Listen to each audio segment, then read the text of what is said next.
Nous sommes en présence d'un compagnon qui a voyagé. Et comme tout compagnon qui voyage, il entend des choses différentes pour des opérations identiques. Par exemple, il entend parler de augmentation de salaire, élévation, exaltation. Et s'il comprend pas très bien les différences, est-ce que vous pourriez le lui expliquer, ces différences?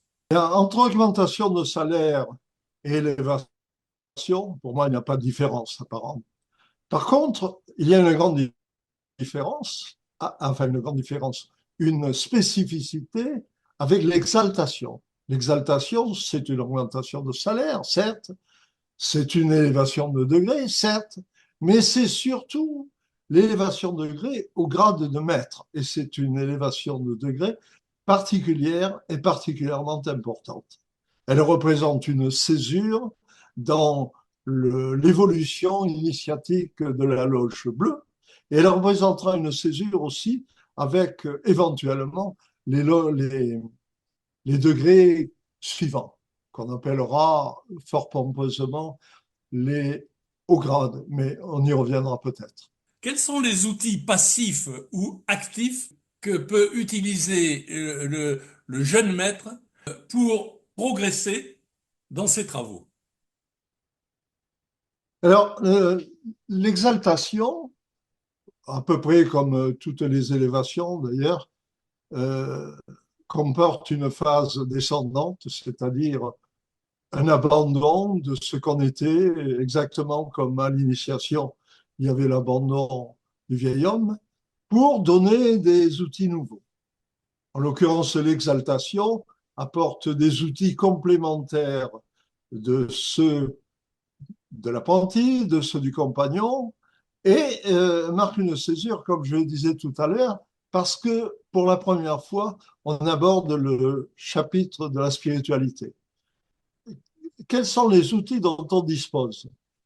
Eh bien, on a les outils de l'apprenti et les outils du compagnon, évidemment, mais on a aussi maintenant une réflexion sur quelque chose d'important, c'est-à-dire la destinée, la vie et la mort, puisque lors de l'exaltation, on rencontre fort brutalement la grande faucheuse. Je distingue les outils passifs ou les actions passives des actions actives.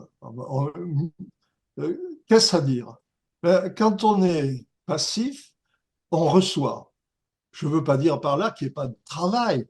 Il y a un travail de compréhension, d'attention, de curiosité éventuellement, mais la pensée est produite par quelqu'un d'autre et on la reçoit. Elle est extrogène, si je veux dire. Enfin, elle vient de l'extérieur. Et on est sur les colonnes, mais sur les colonnes aussi, on peut être actif. On est actif à partir du moment où on fabrique sa pensée, où on fabrique euh, son expression, où on est capable de fabriquer pour soi, mais de fabriquer pour l'autre. Et fabriquer pour l'autre, ça veut dire transmettre.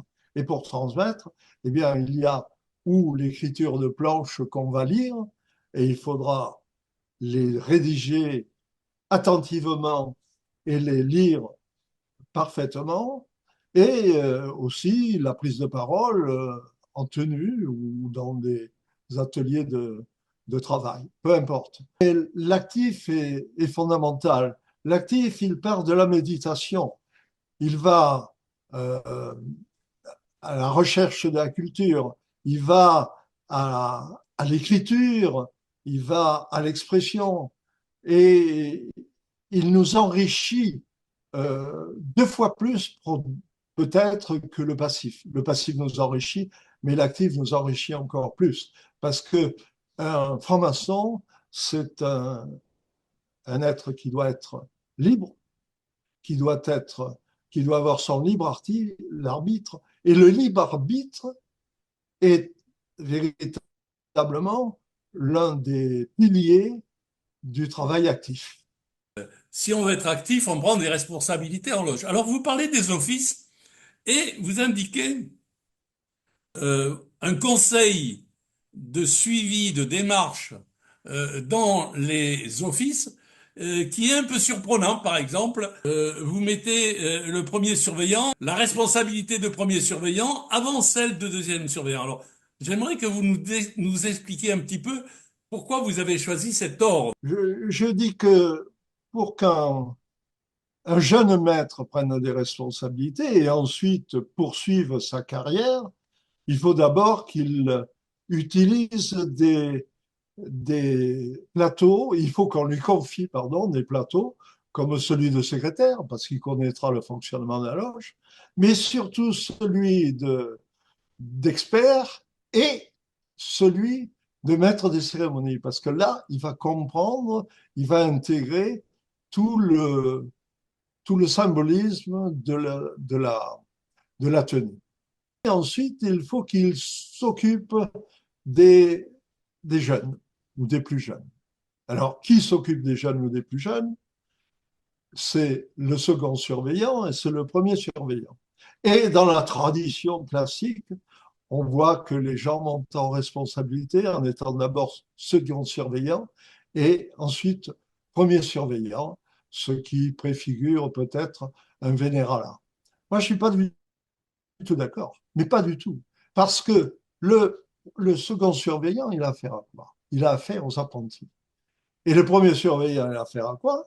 Il a affaire aux compagnons. Donc le premier surveillant, il a affaire à des jeunes initiés, certes, mais des initiés qui ont déjà une petite expérience, un petit background. Alors que le second surveillant a affaire à des jeunes qui sont profanes. Donc ils n'ont aucune expérience. Et faire basculer quelqu'un de l'état de profane à l'état d'initié, c'est très difficile. C'est pour ça que je dis, il est plus difficile, le plus délicat, et ça demande beaucoup plus de qualité d'être second surveillant que d'être premier surveillant.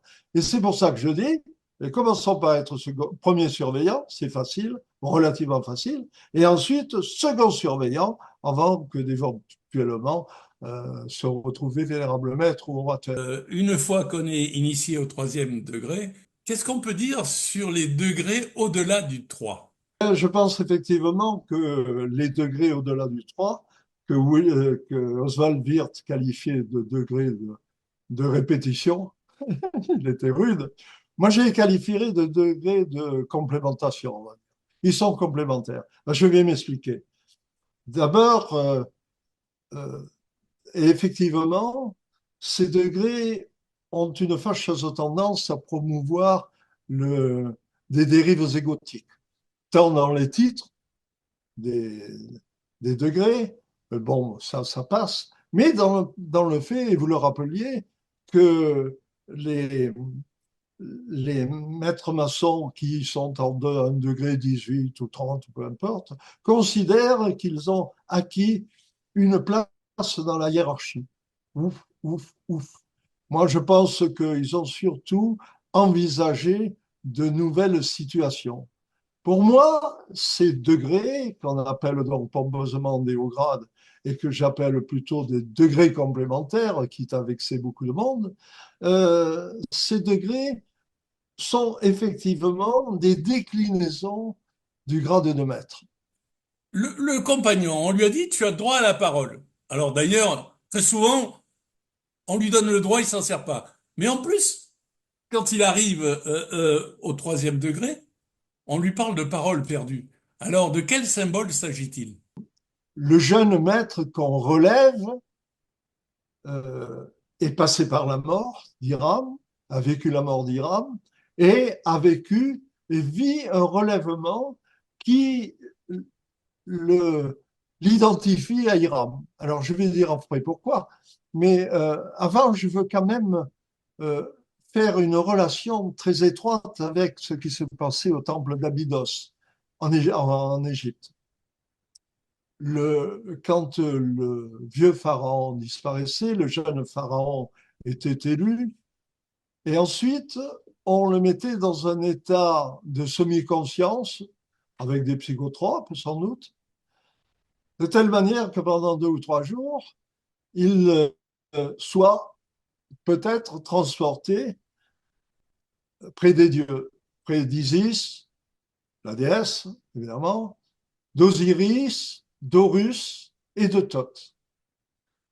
Donc, il prenait connaissance, si je peux dire, de ces dieux, et surtout, le dieu Thoth lui conférait la maîtrise de la Mahat. La Mahat, c'est la sagesse, l'équilibre, tout ce qui permet de faire vivre harmonieusement le peuple d'Égypte. C'est une morale sociétale. Donc le pharaon était relevé à ce moment-là, relevé, et le jeune pharaon était titulaire de la Mahat. Et nous avons exactement le même schéma ici. C'est-à-dire que le jeune maître est relevé et il dispose de la maths maçonnique, si j'ose dire. Qu'est-ce que c'est? Mais c'est ce que sait faire Hiram, à savoir concevoir, tracer des plans, savoir les lire, savoir organiser les travaux. Évidemment, tout ceci n'est qu'allégorique. En réalité, qu'est-ce que ça veut dire? Eh bien, ça veut dire que maintenant, le jeune maçon dispose d'une opportunité de réfléchir sur sa vie, son chantier, dont il est à la fois le maître d'ouvrage et le maître d'œuvre, et de la rendre harmonieuse, riche, sereine, pérenne. Donc, pour cela, il faut savoir faire comme Hiram. Donc, il faut aller rechercher la parole perdue. La parole perdue, on l'a pas. Elle est remplacée par des mots substitués on l'a perdue, du moins pour un certain temps. Mais on a les capacités d'Hiram. Et c'est ça qui est important. Le jeune maçon a la capacité d'être l'architecte de son temple intérieur. Eh bien, merci. Merci Pierre.